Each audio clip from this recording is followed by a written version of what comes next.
कहानी का नाम है चतुर की चालाकी।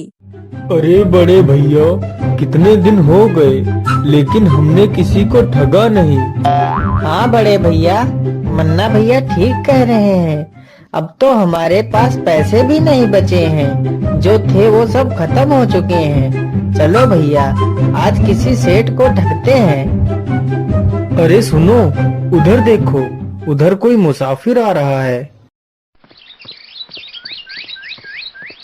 अरे हाँ, यह तो कोई धनी सेठ लग रहा है।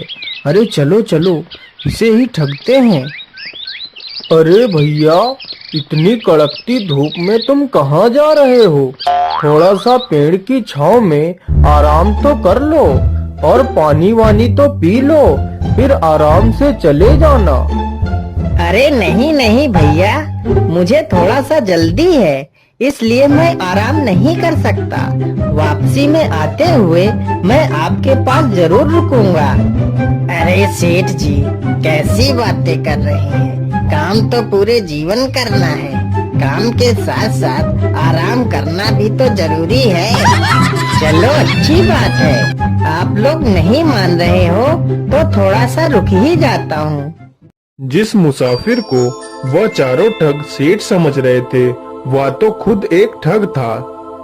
तभी बिरजू घोड़े से नीचे उतरकर उन चारों ठगों के पास जाकर बैठ जाता है और चारों ठग यहाँ वहाँ की बातें करने लगते हैं। अरे सेठ जी, मैं आपसे एक बात कहना चाहता हूँ। अरे बोलिए भैया, बोलिए, आप क्या कहना चाहते हैं? सेठ जी, बात को बताने से पहले मेरी एक शर्त है। बोलिए भैया, आपकी क्या शर्त है? मैं आपकी शर्त मानने को तैयार हूँ, बोलिए।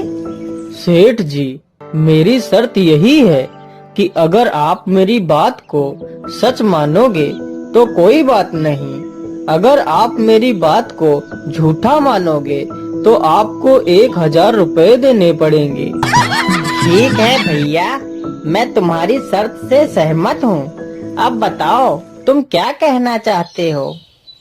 सेठ जी, बात यह है कि एक बार मैं अपनी भैंस चरा रहा था और हमारे खेत में गेहूं की फसल खड़ी थी। तभी मेरी भैंस गेहूं के खेत में घुस गई और पता नहीं खेत में कहीं खो गई। हमने पूरा खेत ढूंढ लिया लेकिन भैंस कहीं नहीं मिली। फिर हमने पूरी फसल कटवा दी, भैंस फिर भी नहीं मिली। फिर मैंने उसी फसल के गेहूं चक्की में पिसवाए लेकिन भैंस फिर भी नहीं मिली। और हद तो तब हो गई जब मैंने उसी आटे की रोटी बनवाई और जैसे ही मैंने रोटी का पहला टुकड़ा तोड़ा तभी भैंस की पूंछ मेरे हाथ में आ गई। तो मैंने भैंस की पूंछ पकड़ के उसे बाहर खींचा, तब मेरी जान में जान आई। लेकिन भैया, आज तक मैंने यह बात जिससे भी बताई है उसने मेरी बात को झूठा ही बताया है। अब तुम ही बताओ, यह बात झूठी है या सच्ची है? अरे यह तो मुझे ठगना चाहता है, लेकिन बच्चू, मैं भी ठग का बेटा हूँ। अरे हाँ भैया, कभी कभी ऐसी घटनाएं हो जाती हैं, सबके साथ हो जाती हैं। हमारे साथ खुद कई बार ऐसी घटनाएं हो गई हैं। मैं तुम्हें क्या बताऊं, आज ही हमारे साथ ऐसी घटना हो गई। अरे सेठ जी, आपके साथ ऐसी क्या घटना हो गई? अरे नहीं भैया, मैं भी अपनी बात ऐसे नहीं बताऊंगा, मेरी भी एक शर्त है। बोलिए सेठ जी, आपकी क्या शर्त है? हम आपकी शर्त मानने के लिए तैयार हैं।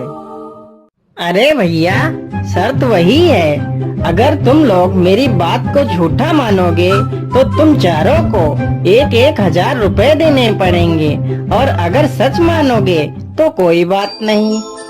हाँ हाँ ठीक है, हमें तुम्हारी शर्त मंजूर है। बताओ क्या बात थी? अरे भैया, क्या बताऊं, आज जब मैं तैयार होकर सुबह काम के लिए निकलने वाला था, तभी मेरी सेठानी जी ने कुछ सुंदर पकवान बनाए थे और वो कह रही थी कि पकवान खाकर ही जाना। लेकिन मुझे काम की ज्यादा जल्दी थी तो मैं पकवान खाए बिना ही आ गया। लेकिन मेरी सेठानी जी मुझसे इतना प्रेम करती हैं कि वह पकवान लेकर मेरे पीछे पीछे यहाँ तक आ गई हैं। लेकिन सेठ जी, आपकी सेठानी जी तो कहीं नजर नहीं आ रही हैं।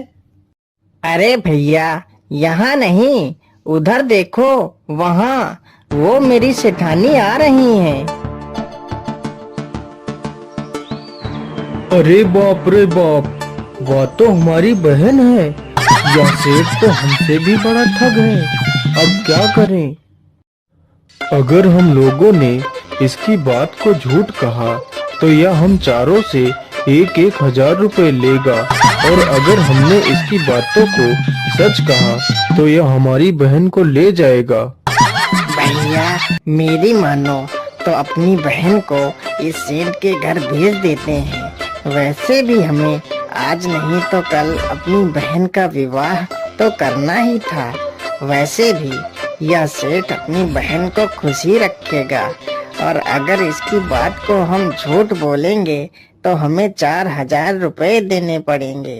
हाँ, अपनी बहन को इस सेठ के साथ भेज देते हैं, और सेठ के घर में जितना भी माल खजाना होगा वह सब हमारी बहन लेकर भाग आएगी। अरे, तुम आ गई। मैं कितनी देर से तुम्हारा इंतजार कर रहा हूँ। अरे, तुम कौन हो? मैं तो तुम्हें जानती तक नहीं। अरे मेरी प्यारी बहन, ये तुम्हारे पति हैं। तुम्हारा विवाह इनके साथ बचपन में ही हो गया था। अब जाओ बहन, तुम इनके साथ जाओ, हम लोग तुम्हें जल्दी ही लेने आएंगे। अच्छा मेरे प्यारे सालों, अब मैं चलता हूँ। अरे भैया, यह तो हमारी बहन को ही ठग ले गया। हम इसे छोड़ेंगे नहीं। चलो, हम कल ही इसके घर चलेंगे।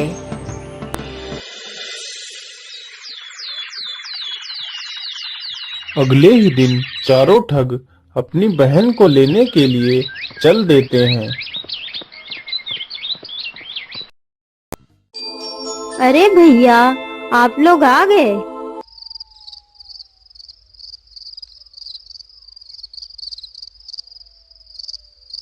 फिर बिरजू उन सब की खूब मेहमान नवाजी करता है। अरे बड़े भैया, जल्दी से उठो, सभी लोग सो गए हैं। चलो, हम लोग इस सेठ को रस्सी से पलंग में बांधकर इसे नदी में फेंक देते हैं, और इसके घर का सारा सामान लेकर और अपनी बहन को लेकर अपने घर वापस चले जाएंगे। फिर चारों ठगों ने उस बिरजू को सोते हुए ही पलंग में बांध दिया, और रात में ही उसे लेकर निकल पड़ते हैं। उन्हें चलते चलते रात से सुबह हो जाती है। अरे भैया, मैं तो इस पहाड़ को उठाते उठाते थक गया हूँ। चलो, इसी पेड़ के नीचे थोड़ा सा आराम कर लेते हैं। फिर वे चारों पलंग को नीचे रख देते हैं और वहीं पर सो जाते हैं। तभी एक चरवाहा अपनी भैंसों को चराते चराते वहीं पर आ जाता है। अरे भैया, यह लोग आपको बांधकर कहाँ ले जा रहे हैं?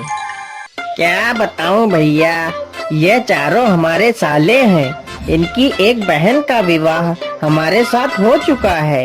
इनकी एक दूसरी भी बहन है, तो ये लोग उसका विवाह भी मेरे साथ करना चाहते हैं।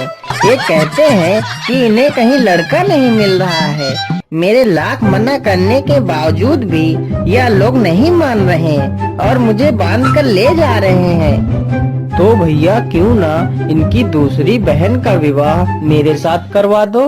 हाँ, क्यों नहीं, जरूर करवा सकता हूँ। पहले जल्दी से मुझे इस रस्सी से खोल दो और मेरी जगह तुम चुपचाप होकर लेट जाओ। मैं तुम्हें रस्सी से बांध देता हूँ। बिरजू जल्दी से उस चरवाहे को पलंग में बांधकर वहीं पेड़ के पीछे छिप जाता है। अरे मन्ना, उठो और देखो, सूरज निकल आया है, जल्दी चलो।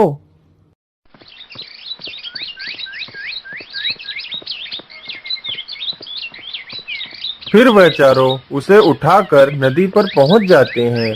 उधर बिरजू उस चरवाहे की सारी भैंसें अपने घर ले जाता है।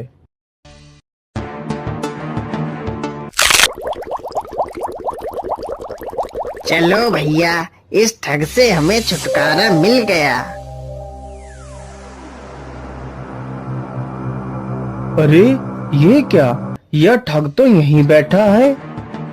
अरे जीजा जी, तुम यहाँ पर कैसे? और इतनी सारी भैंस तुम कहाँ से ले आए हो? अरे ये मत पूछो, तुम लोगों ने हमारे साथ बहुत अन्याय किया है। तुम लोगों ने मुझे नदी के किनारे ही फेंक दिया था। अगर थोड़ा सा और आगे गहरे पानी में फेंकते तो इससे भी ज्यादा अच्छी अच्छी भैंस पकड़ कर ले आता। अब क्या करूं? तुम लोगों ने मुझे किनारे ही फेंक दिया तो यही मिली है भैंस। अरे जीजा जी, क्या बात कर रहे हो? चलो जीजा जी, मुझे भी कुछ पैसे दिला दो। हाँ जीजा जी, मुझे भी भैंसे चाहिए, चलो जल्दी।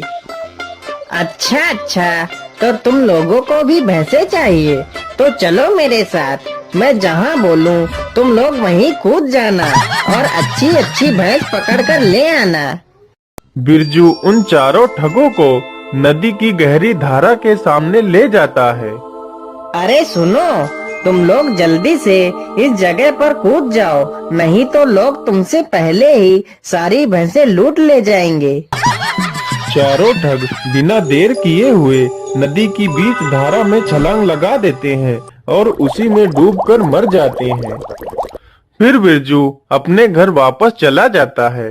अगर आपको यह कहानी पसंद आई हो तो इस वीडियो को लाइक करके शेयर करना न भूलें।